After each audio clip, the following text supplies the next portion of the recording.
चराचरम् तत्पदां दर्शितुं येन तस्मै श्री गुरुवे नमः।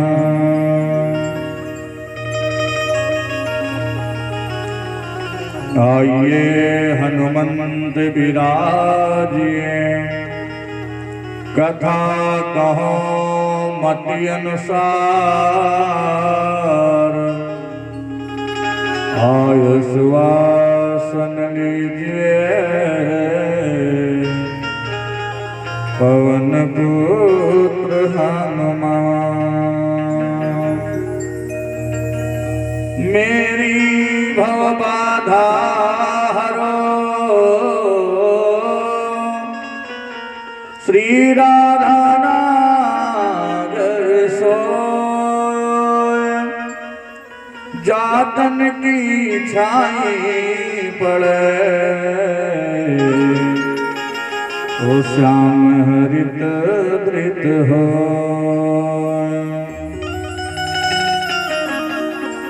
श्री राधे मेरी स्वामिनी मैं राधे को दास जन्म जन्म मोहि दीजिए श्री वृंदावन को लाख बार हरि हरि कहे एक बार हरिदास अति प्रसन्न सिर लाडले श्री वृंदावन विपिन कुवास।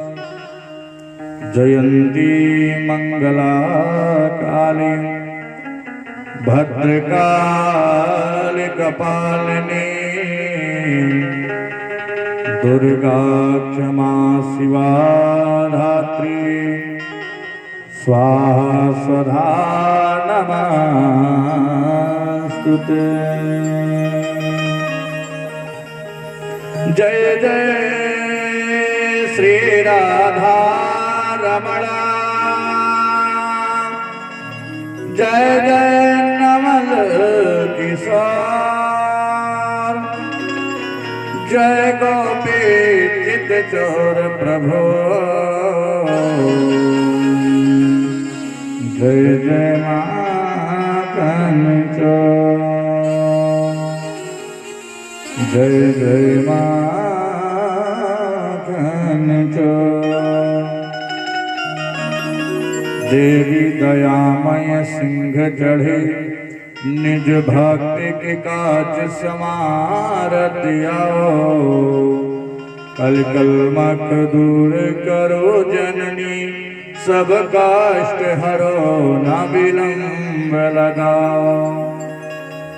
शीश झुकाय अब पाँव में मां दो बर बुद्धि विवेक बढ़ाओ। हे यह दास अनाथ कृपा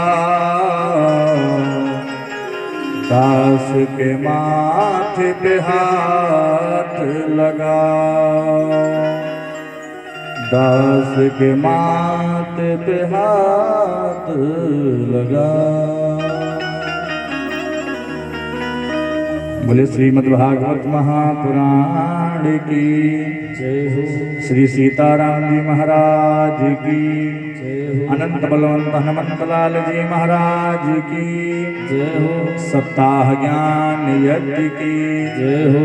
आदरणीय पूज्यपाद श्री बड़े बाबा जी महाराज की जय हो। काली माता की जय हो। रतन पांडे जी महाराज की जय हो। जय जय श्री राधे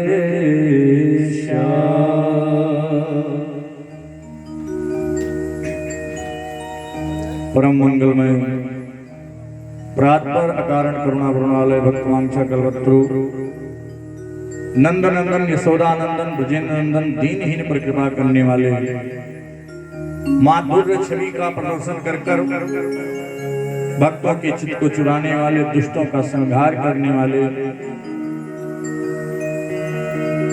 भगवान बालकृष्ण लाल की वांगमय प्रतिमूर्ति श्रीमद् भागवत कथा महापुराण अनंत बलवंत हरि कथा के परम रसिया पवन पुत्र श्री वीर हनुमान जी महाराज और जिनकी पावन सन्निधि में ये कार्यक्रम सुचारू रूप से चल रहा है, अभिज्ञता पूर्वक चल रहा है। आदरणीय परम पूज्य श्री बड़े बाबा जी महाराज चरणों में प्रणाम करते हुए, नतमस्तक होते हुए आपके चरणों में अपनी टूटी फूटी हुई वाणी को रखकर और एक छोटा सा भगवान का गुणगान करने की कोशिश हम लोग सभी लोग करेंगे। देखिए, कहा जाता है कि किसी भी सत्संग, किसी भी कथा को श्रवण करने के पहले अपने आत्मा, अपने मन को शुद्ध करने हेतु भगवान के गुणानुवादों का गान करना अत्यावश्यक होता है। तो आइए उसी क्रम में, उसी श्रेणी में प्रत्येक दिन की भांति और भगवान का गुणगान करते हैं। और ये जो अपना जीवन है, इसे शब्दों रूपी शब्दों के द्वारा हम लोग भगवान के चरणों में समर्पित करते हैं। जीवन है तेरे हवाले मोरलिया वाले, जीवन है तेरे हवाले मोरलिया वाले, जीवन है तेरे हवाले मोरलिया वाले, जीवन है तेरे हवाले मोरलिया वाले, जीवन है तेरे हवाले मोरलिया वाले, जीवन है तेरे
चरणों में प्रणाम करते हुए क्या भाव प्रकट करता है भक्त? मैं हो मुरली तेरे अधरों की, मैं हो मुरली तेरे अधरों की, मैं हो मुरली तेरे अधरों की, मैं हो मुरली तेरे अधरों की, चाहे तुझे से बजा ले मोरलिया वाले, चाहे तुझे से बजा ले मोरलिया वाले, जीवन है तेरे हवाले मोरलिया वाले, जीवन है तेरे हवाले मोरलिया वाले। जय हो कृष्ण कन्हैया लाल की जय हो।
बना ले। भगवान से यही प्रार्थना करो कि भगवान हमें कुछ ना बनाओ तो कम से कम अपना दास तो बना ही लो, और कहा चरणों का दास बना लीजिए। अपने चरणों का दास बना लो, अपने चरणों का दास बना लो, दास बना लो, हमें दास बना लो। दास बना लो, अपने चरणों का दास बना लो, वृंदावन में बसा लो वृंदावन में बसा लो वृंदावन। जीवन है तेरे हवाले वृंदावन, जीवन है तेरे हवाले वृंदावन।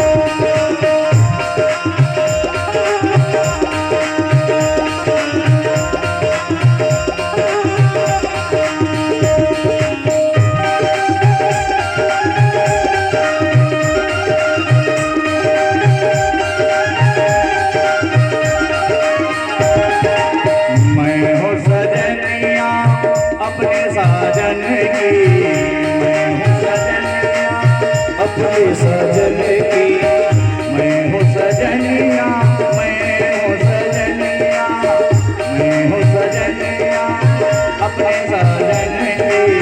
मैं हूँ सजनिया, मैं हूँ सजनिया अपने सजन की। चाहे तू जैसे निकाले मोरिया बने, चाहे तू जैसे निकाले मोरिया बने। जीवन है तेरे हवाले मोरिया बने, जीवन है तेरे हवाले मोरिया बने। जीवन है तेरे हवाले मोरिया बने, जीवन है तेरे हवाले मोरिया बने, जीवन है तेरे हवाले मोरिया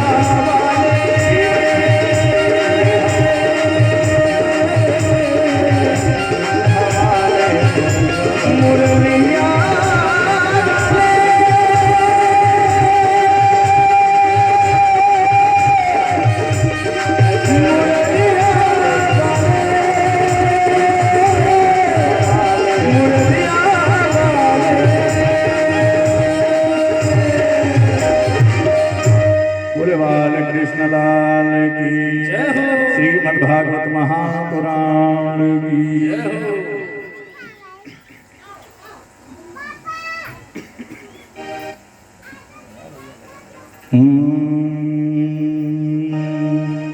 कृष्णाय वासुदेवाय देवकी नंदनाय च नंद गोपकुमाराय श्रीकृष्णाय वयं नमः। भगवान साक्षात कामदेव के स्वरूप बाल कृष्ण लाल के चरणों में प्रणाम करते हुए, जहां पर कल हम लोगों ने अपनी वाणी को, अपनी कथा को विराम किया था, आज वहीं पर प्रणाम करते हुए हम लोग कथा में प्रवेश कर रहे हैं। बोले बाल कृष्ण लाल की जय हो, बड़े बाबा की जय हो। कल की कथा में हम लोगों ने श्रवण किया कि किस तरह से महाराज परीक्षित को श्राप लगा, और श्राप लगने के पश्चात आदरणीय श्री सुखदेव जी महाराज किस तरह से सभा में बैठकर और परीक्षित के एक एक प्रश्नों का उत्तर बड़े भाव से दे रहे हैं। धन्य है ऐसा वक्ता और धन्य है ऐसा श्रोता। श्रोता भी धन्य है, जिसने जन्म लेते ही भगवान का दर्शन कर लिया और भगवान से एक नहीं दो नहीं तीन प्रकार का नाता है, तभी तो भगवान कृपा करते हैं। वो भगवान का जिससे नाता है उसी के ऊपर भगवान कृपा करते हैं। भगवान को अपना बनाने की कोशिश करें। और धन्य है वक्ता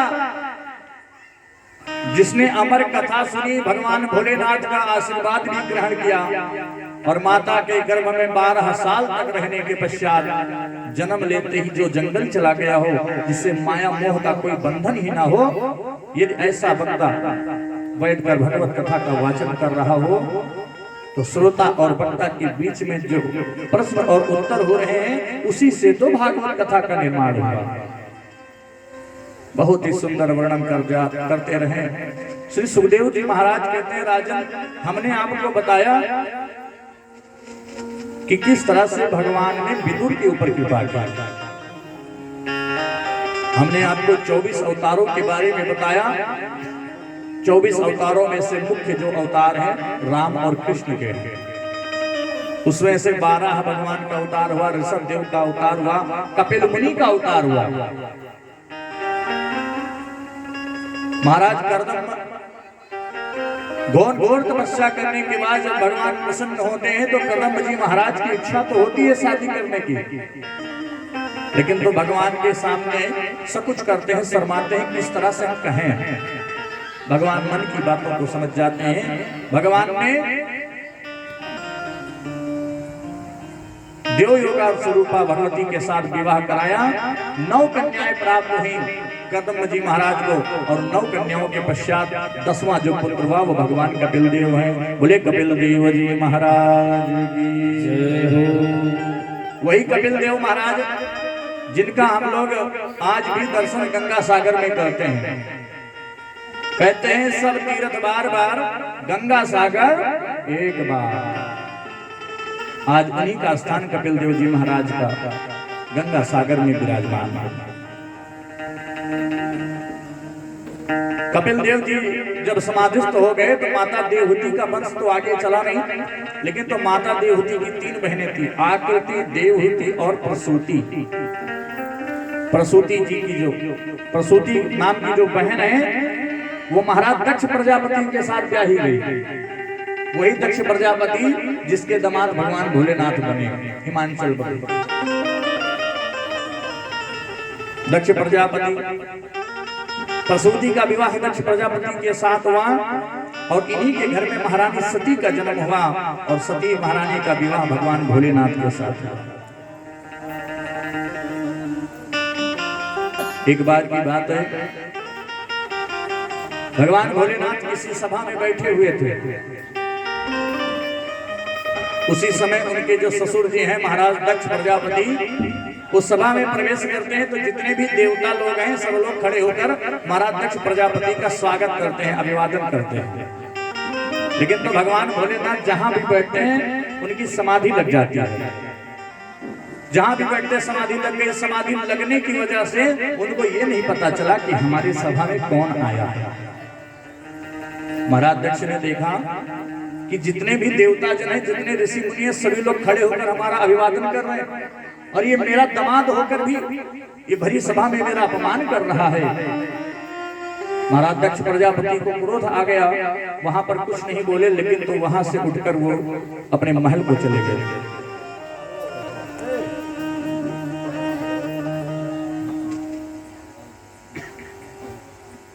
महाराज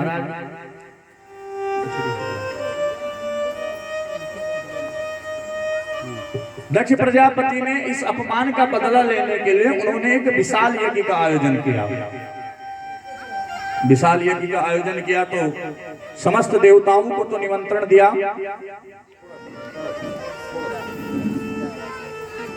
समस्त देवताओं को निमंत्रण दिया, लेकिन तो भगवान भोलेनाथ को निमंत्रण नहीं दिया। अब यज्ञ के दिन जितने भी देवी देवता हैं सभी लोग अपने विमान, अपने सिंहासन के साथ, अपने सवारी के साथ सवार होकर और कैलाश पर्वत के समीप से होते हुए जाते हैं। अच्छा एक बात बताएं आपको, यदि पड़ोस वाले को पता चल जाए कि आपका न्योता फलाने घर पे नहीं है या आपके ससुराल में नहीं है, तो व्यक्ति जानबूझकर आपके घर आएगा, चलना नहीं है। अरे आपके ससुराल में भैया बड़ा बढ़िया फंक्शन है, शादी है, आप नहीं जाओगे क्या? बल्कि उन्हें पता है कि आपका न्योता नहीं आया। और माताओं का तो विशेष लक्षण होता है, बहनी आप न चलो। जितनी भी देवियां आती हैं तो महारानी सती से कहती हैं, अरे बहन तुम्हारे पिताजी ने इतना विराट यज्ञ का आयोजन किया, देखो हमारे पास कार्ड आया, निमंत्रण आया है, क्या तुम नहीं जाओगे? इस तरह से बैठे रहना उचित नहीं है, पिता के घर जाना चाहिए। महारानी सती परेशान हो गई लोगों को देखते देखते, सुनते सुनते। महारानी सती भोले बाबा के पास गई, हे स्वामी, पिताजी के यहाँ इतना विराट यज्ञ का आयोजन हुआ है और आप तैयार नहीं हो रहे हो, ससुराल का मामला है, तैयार होकर चलना चाहिए। भगवान भोलेनाथ ने कहा, देवी हमारा निमंत्रण नहीं आया है, हम कैसे चले जाएं?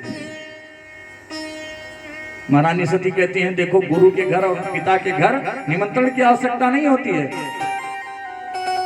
भगवान भोलेनाथ ने कहा वो सत्य है, लेकिन तो किसी पर्व परियोजन में बिना निमंत्रण के नहीं जाना चाहिए।